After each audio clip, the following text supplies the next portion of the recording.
ಆಂಜನೇಯರ ಮುಂದೆ ಎಷ್ಟು ಕುಪ್ಪಿಗಂತ ಹಾಕಿದ್ರೂ ಸರಿ ಆಗಂಗಿಲ್ಲ. ಅದಕ್ಕೆ ನಾನು ಭಾಳ ಮಾತಾಡುವಂಗಿಲ್ಲ. ಒಂದೇ ಒಂದು ಮಾತು ಹೇಳ್ತೀನಿ. ಈ ಒಂದು ಸಿದ್ದಪ್ಪಚ್ಚನ ಒಂದು ಸ್ಥಳ ಏನು ನೆಲೆಸಿದ್ದ ಸ್ಥಳ ಇದೆ, ಇದನ್ನು ಹೊಸ ಶಿಲಾನ್ಯಾಸ ಮಾಡಲಿಕ್ಕೆ ಅವರು ದೀಕ್ಷಾ ತಗೊಂಡಿದ್ದಾರೆ. 63 ಲಕ್ಷ ಕಲೆಕ್ಷನ್ ಆಯಿತು ಅಂತ ಹೇಳಿದರು. ನಾನೊಂದು ಸಣ್ಣ ಅಲೆಲು ಸೇವಾ ಒಂದು ಈ ಸಂದರ್ಭದಲ್ಲಿ 5 ಲಕ್ಷ ರೂಪಾಯಿ ನಾನು ಈ ಒಂದು ಗುಡಿಗೆ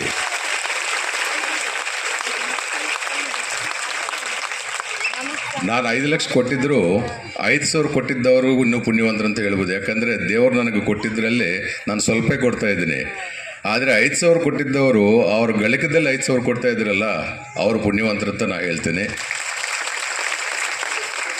5 ಲಕ್ಷ ಅಲ್ಲ, ಮತ್ತು ಅದಕ್ಕೆ ಬೇಕಾಗಿರುವಂಥ ಏನಾದರೂ ಕಾಂಕ್ರೀಟ್ ಇರಲಿ,